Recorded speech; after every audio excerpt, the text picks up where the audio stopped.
we are excited to start our conversation today. My name is Vanity Campbell. I'm an associate program officer with the Research Grants Program Office. And today we are joined by Elizabeth Grassi from the California Strategic Growth Council.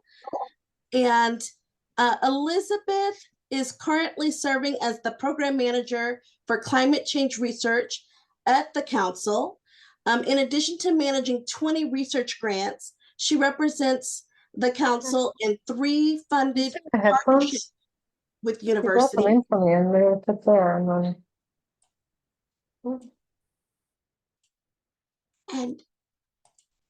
And focuses on refining and scaling the Strategic Growth Council's participatory research to policy model for broader use in California's climate action research. For over 35 years, Liz has worked on climate, land use, and natural resources issues, focusing on a host of topics, including sustainable communities, public finance, and the effects of climate change.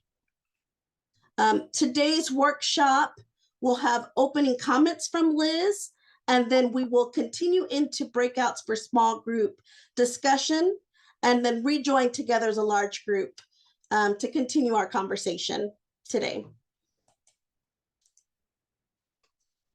So the funding success formula has 2 main components: understanding where to find funding, but also understanding how to target funding so that you are grant ready.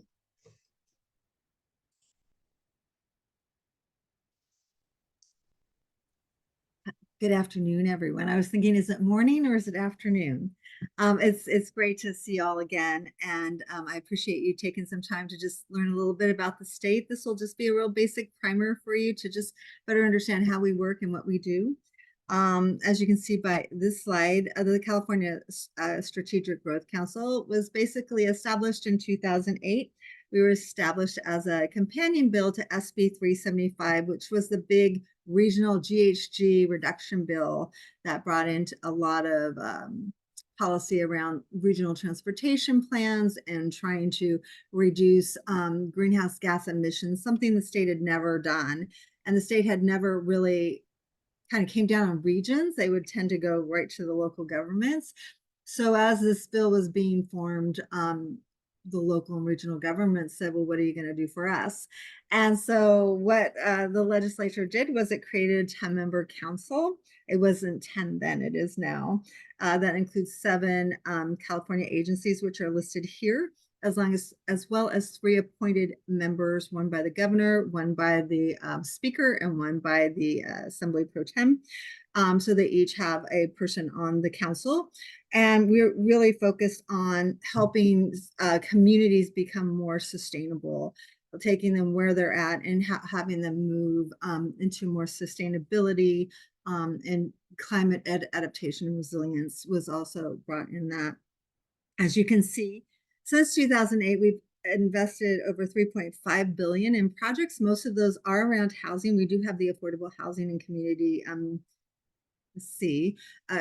Sustainable Communities Program that really focuses on providing housing and housing co-benefits, things like transit stations and other things that you need to make affordable housing really work in community.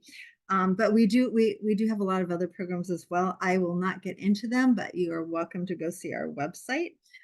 So with that, if you want to go to the next slide, or can I do that? Vanity asked me to talk a little bit about like how does funding work at the state.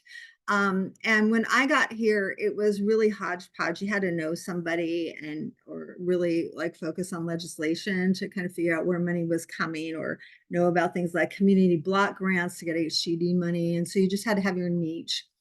But in 2018, we worked to create this California Grants Portal. And the idea of that was to make, by 2020, to have each state agency or department be required to put all this information. And there's a whole list, if you go to the legislation, about their grant programs into this portal, similar to grants.gov, which is a federal program, so that anyone could come and type in like what type of project they wanted to do, what kind of entity they were, and they could get a list of current projects.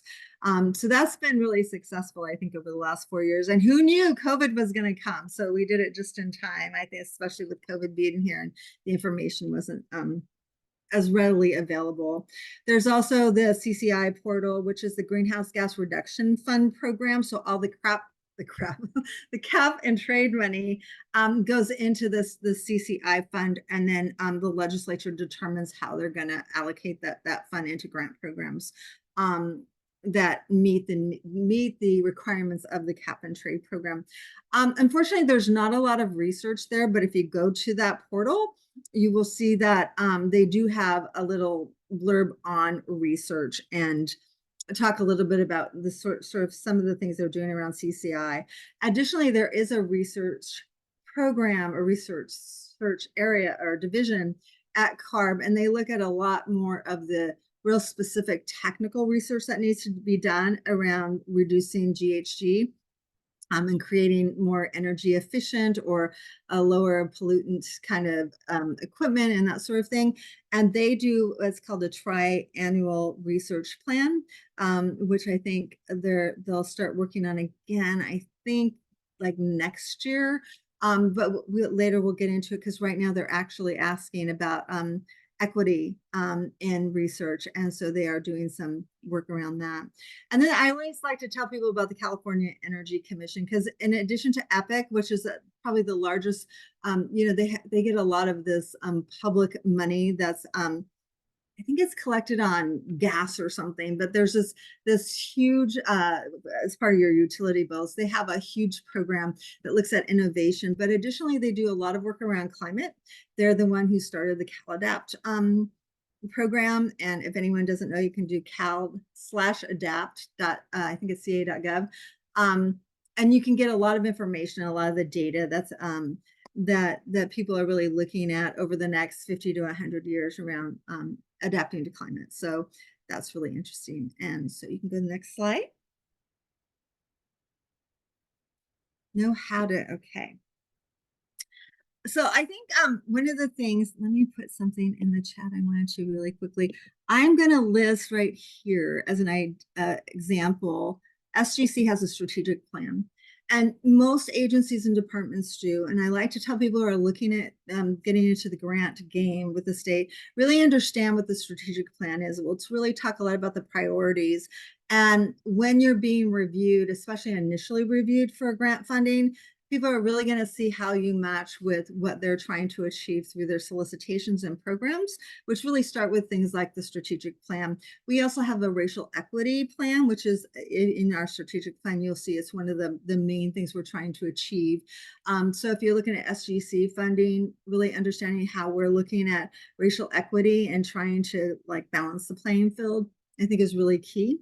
California Air Resources Board has things like the scoping plan, and Forest and Fire Protection also have a strategic plan. So I think it's really this idea of looking at, you'll see that there's this really great grant program, and really understanding what the agency is trying to achieve and how you can fit that into the work you're trying to do, and most importantly, the work that the frontline community is trying to get through, and what are their priorities, what are their real needs, and how can you use that to really talk about what the state's also trying to achieve. So next slide. And I think this goes back to this whole idea of a scope of work. And as you're working with community, I think as you're kind of asking your initial questions and really thinking about what questions do we need to answer as an institution or a program or a lab, what are we trying, what sort of data information, how do you set that up with co-benefits to your frontline communities that you're working in? How would that data really support what they're trying to achieve, and how can you help them to understand the value of what you're trying to do in your deliverables? We always talk about deliverables. Communities don't really care about deliverables. They want benefit, right? They're really care worried about their co-benefits, and how do you also use the scope of work to help build relationships and use this as part of your overall relationship as, and that's more than just coming to them for a support letter, but as you're even looking at grants and thinking about things, saying, hey, this may not be what I personally care about as a number one thing, but I know my community really cares about this. And there may be a PhD student or someone even working on a master's that could really work with them to help them with this. And we could get some good data and stuff as well. But really thinking about your scope as supporting a larger relationship building process. And then again, I keep saying about really understanding the landscape, the priority and the needs of your partners. Who are they? What are the big issues? It may not be climate, it may be public health, it might be food insecurity. There may be other things that they really care about. And even if you can't provide that to them, to just really understand and know and be able to empathize with what they're trying to achieve. And maybe you can't do that, but maybe you can help support staff that are also going towards those goals. I think that's really key. And then finally, I think as researchers, being in association with each other, I think this is a really good example of that, to know what other people are doing in that community, other researchers. There's things like EPIC-N, and I know there's a lot of it. I think UC has a cross-cultural climate group that work with frontline communities, but really understanding who out there is in your community working and kind of connect and touch space with them, so you can say, oh, well, you're working on public health, I'm working on this, maybe we can collaborate, or do we know the same people, maybe we can all get together and have a conversation. Really kind of bringing that together, I think, is really key. Okay, next slide. So partnership structures, I think this is really like thinking about the frontline communities, who are the people that are really working for change and to make things happen. What is the structure? Is it like a county versus a city versus suburbia? What are the issues? What kind of success do they have? And are there issues that you're going to run into? I always tell my staff, because we're working on the fifth assessment, and it's like, when you have all these agencies, there's going to be issues. So let's assume it's going to happen, and let's kind of plan for it and think it through. But I think this just really kind of shows you, if you're working with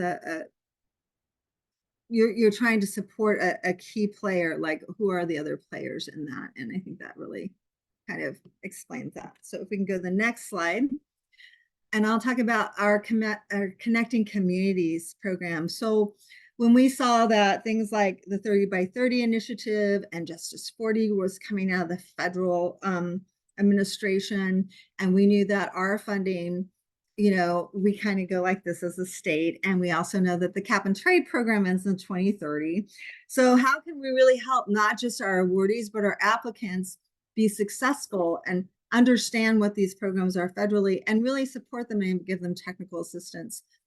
So we just finished our first pilot, where we worked with 4 of our transformative climate communities program applicant or awardees to apply for the US EPA grant that we'll be talking about later. And 3 of them said, yeah, we'll do that with you. That's great. And they all got money. They got $20 million. So out of the 325 million that came, I think 20 of the projects were from California, and 3 of them were ones that we worked specifically with to really help them get that. I think that just really shows kind of taking the initiative before, as you see things, solicitations being developed, saying, hey, this looks like something we can do. You've already done all this work. How can we leverage what you've already done? And getting together. And I also want to bring that up, because we will continue to do this. And so if you see frontline communities that you want to work with, or that you are working with, that have received SGC, I think, awards to start with, or applications, feel free to call somebody on staff and say, I'd really like to just talk to you more about what you're doing, and maybe there's a connection we can make. And I know that there's a November deadline, so really thinking that that might be a resource for you, I think it would be great. Next slide, please. And here's the grant program itself. So this is an example. This is actually built on the Transformative Climate Communities program. EPA came and talked to our staff a lot about like what we had done, and that's how this program, it's not the same program, but it's created based on this idea of multi-benefit and bringing people together and really looking at disadvantaged communities. So this is available. It's open until November 21st. My understanding is the first round was awarded in July. So it's kind of on a rolling basis. So even if you can't make this one, I would really recommend you kind of look at the solicitation, kind of think through long term. Maybe we can't do it in the fall, but maybe in the spring there'll be, the next rollout. And that's where we can kind of jump on as well. But really thinking about this as that next step with communities that you're working with to kind of keep it going. Next slide, please. Okay, this is just a list of some of the things we do. We have something called the CASE program, and it's our collaborative assistant program. We have a number of things. The Tribal Capacity Building Pilot Program just started. I think we have 6 tribes that just got some funding for that. You'll see the regional climate collaboratives that actually got waylaid by the budget. So hopefully we'll see that next year. PACE program's an older one. It's usually through some federal money. I haven't seen anything with that. And Boost just started another round, I think, in 2023. So that's just some of the things we do as around technical assistance. I think if you go to our website and you look at that, about our community assistance program, there's lots of guidance documents. There's one on tribes, there's one on climate adaptation for state agencies, so you see how we're thinking about encouraging adaptation, and there's just a lot of guidance that you can find on that page. So next. Oh, this is an example again of CARB, and this is what I had mentioned earlier. They're really looking at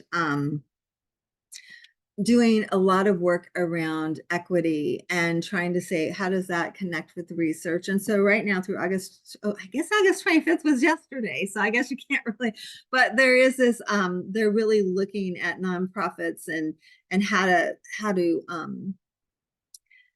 give them funding for really technical work. And I think as much research as many academics as we can come and say, we've worked with these folks. This is a really great way to structure it. Here's some issues we have. And I think we've talked about it as a group. And I know I've shared with my friends at CARB some of the work that we've done, and as well as my 20 projects, to give them a sense of, if you really want to do something that focuses on nonprofits and CBOs that are looking at data and information and the word just went out of my mouth, my head, evaluations and things like that. Here's some issues to think about. And so I would really always, if there's an agency that really kind of connects to the work that you're doing, sign up on their email list, because I get these all the time and they're really great to be able to go in. They also usually have webinars to talk to you about what they're doing and why. And again, as you're kind of thinking about the landscape and where you want to spend your valuable time in grant writing, I think looking at some webinars like this to see kind of what they're trying to achieve is really useful. Okay, I think that's all of my slides. Is there another? Thank you, Liz. And we also wanted to take this opportunity to share out some of the insights that we've gathered over the previous 5 workshops, and really to prioritize planning and getting to know the communities you intend on working with and partnering with as a part of getting grant ready. So as you're getting to know one another, some inputs identified here: respect, time, building on existing relationships, lessons learned, taking time to conduct your own research and attend in-person meetings, training researchers and admin staff. And then all of that will hopefully lead to outcomes where you're getting to know one another, both the community that the communities you plan on working with, but also the community getting to know the academic team, understanding values, needs, and priorities, and having and establishing shared and common ground, understanding institutional cultures and operational differences, as well as understanding histories and past harms. And then early partnership development, really making sure there's representation at the table, that there's community leadership and expertise as an input, that you're building trust, that you have consent, and that you're seeking funding, which is part of today's conversation, the focus of today's conversation. Some of those activities could be establishing MOUs and other agreements, co-designing projects together in collaboration, teaching communities to answer their own questions and coordinating outreach, and all of that feeding into building consensus with the research and community teams, formalizing relationships through and defining meaningful, achievable goals together, making sure there's mutual and shared decision making, developing both the community budget as well as outcomes and deliverables, and then defining how data will be used, stored, shared, ownership, and authorship. And as you move forward in both developing and sustaining those partnerships, continue to seek community approval as an input, transparency, making sure there's staffing, especially in situations where there's potential for high turnover. Continue to seek funding, institutional support. Another tip was international engagement principles, and particularly when engaging with tribes, defining rules of engagement, making sure there's facilities, access to those facilities, as well as data, and the activities that would be supported by those inputs, co-leading and conducting projects, ensuring there's continuous learning, continue to attend and have check-ins with the community, and thinking about ways to engage outside of the project itself, assessing your ongoing and changing priorities, from both perspectives, maintaining your agreements, managing conflicts, and continuing to submit grant applications. And all of that will hopefully achieve capacity within the communities you're working with, building capacity and empowering those communities, that you're translating research outcomes, project outcomes, and that you're defining a long-term trajectory for how you're going to work together.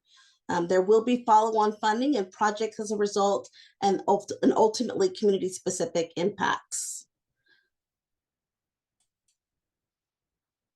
And now we'd like to invite you to connect and discuss with one another. We will open breakout rooms shortly, but before we do so, we would like for each participant in the breakout room to introduce yourselves. And then we have 3 prompts that we'd like you to explore together. The first prompt here: what resources or connections are you missing that could help you find funding and write successful proposals? What are some resources that you need to fully participate in the request for information, public comment, request for proposal development process? And what are the challenges your community, what challenges are your communities facing? And do you see these challenges being addressed in current funding opportunities as well as legislation? And so with that, we will go ahead and get started with breakout rooms. You will have 45 minutes for the discussion.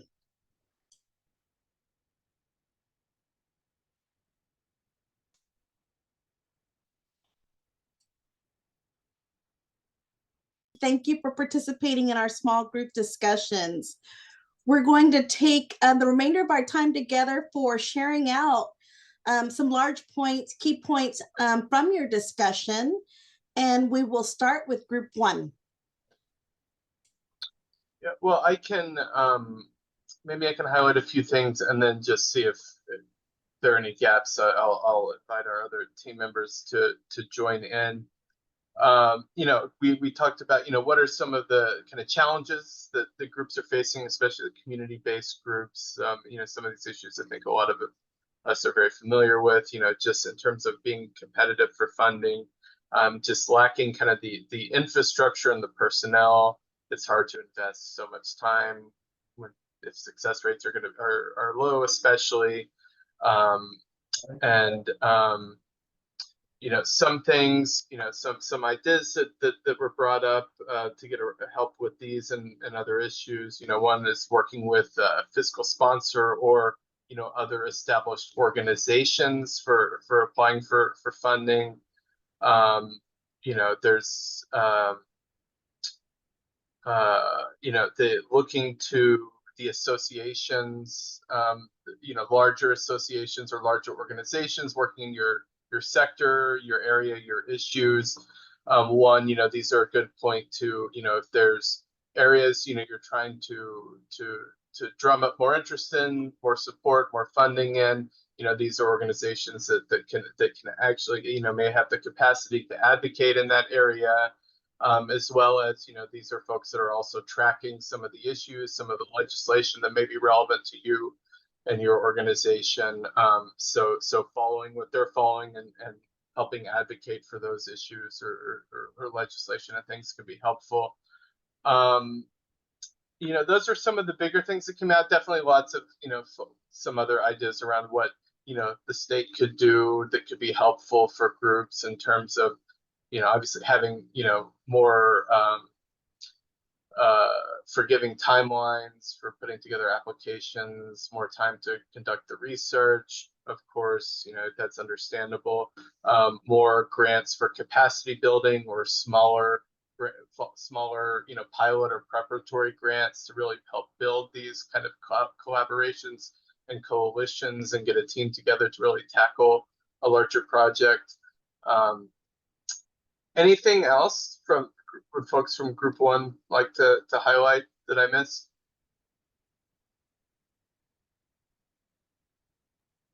I think you did a great job, Nick. Thank you. All right. Thank you for that readout, Nick and team. Room 2. Hi, I'll give a quick read back, and then if anyone else wants to chime in, that would be great.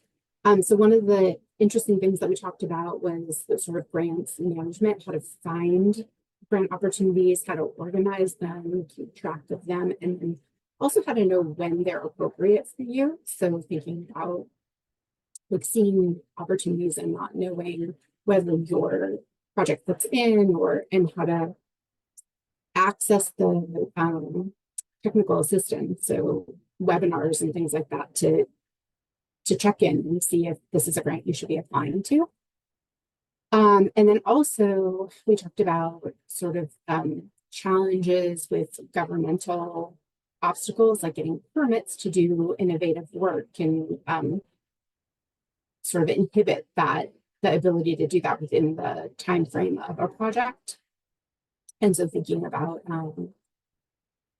I think it was Yamina who shared a link to one program where certain permits can be exempt, and maybe I'll let her talk about that a little bit more because I don't want to give the wrong information, but I think that that's something to think about, is how we can strategize to move things through a process quicker so that we can do things within the timeline of the grants. So if anyone else wants to add anything, please.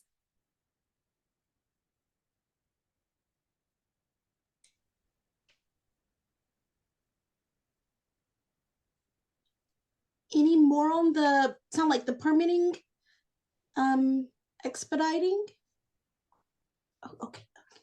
Thanks for sharing out via the chat, Yamina. So, and that link is in the Padlet if anyone wants to take a look at it. Thank you, Shoshana.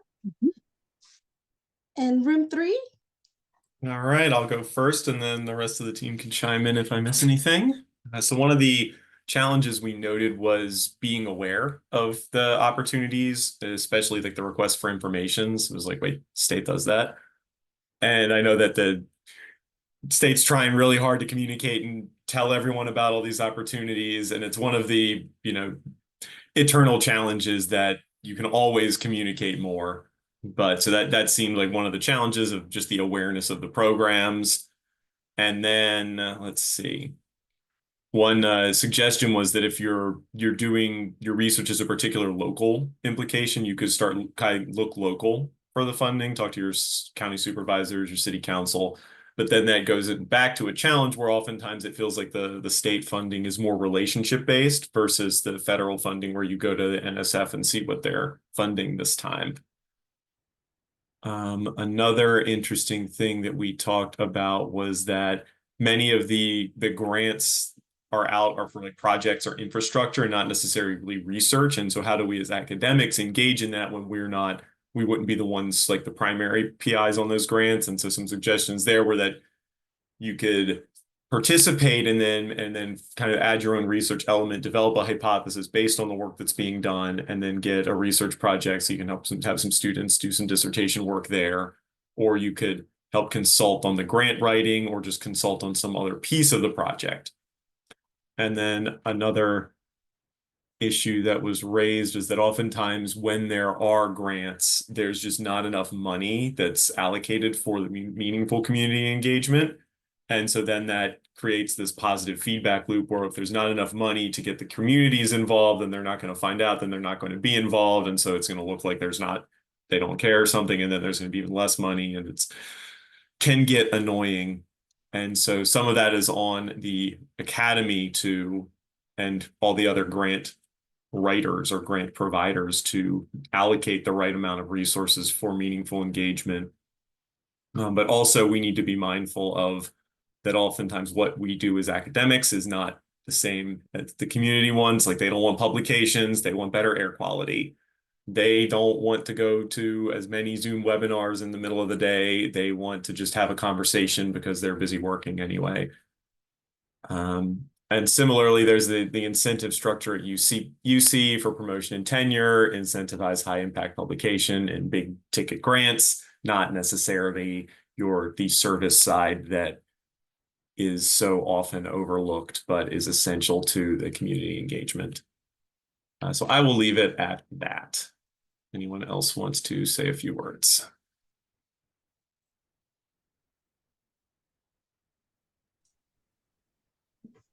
Thank you, Thomas. Yes, definitely echoing the need for academics and researchers to consider other ways to contribute to projects and that are being co-developed with community evaluation and other aspects that where academics can fill in the gap. Room 4. Yeah, I think we heard a lot of similar challenges as the other groups, and as far as money and time it takes to find grants and apply for them. There are capacity issues. Sometimes they aren't found out about until too late or too close to the deadline. We heard about even when it seems like they could be a good fit, a lot of grants are reimbursable, and so they aren't a good fit for that reason.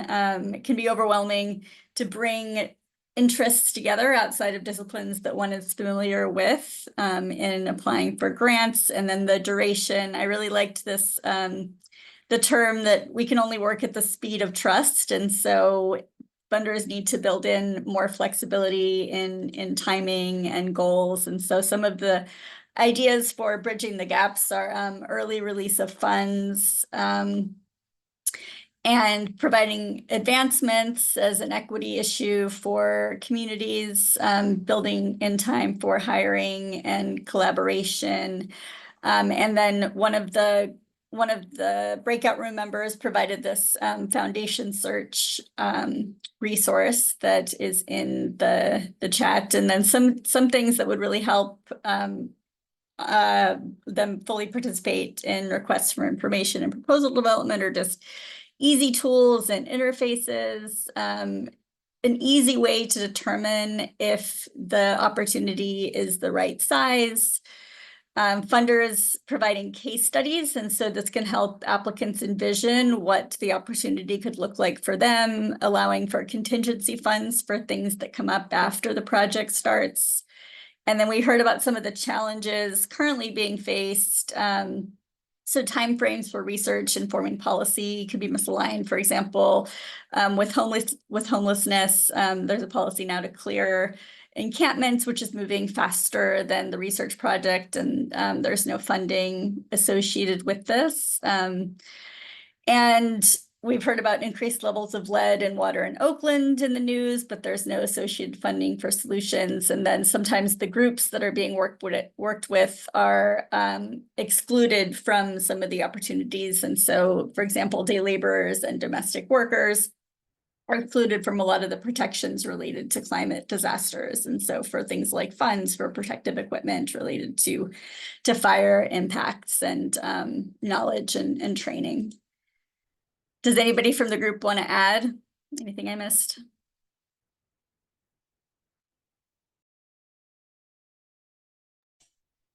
Thank you, Layla, for sharing out, and thank you all for engaging in your small group discussions and sharing out. One, getting to know one another, meeting one another in this space, and then also sharing out your challenges in grant seeking, some strategies that you're utilizing. We have them captured via the Padlet for note taking, and we'll be working on how best to disseminate all of the information that you're sharing in each workshop going forward. I want to thank Liz Grassi again for presenting and her continued support of this workshop series today.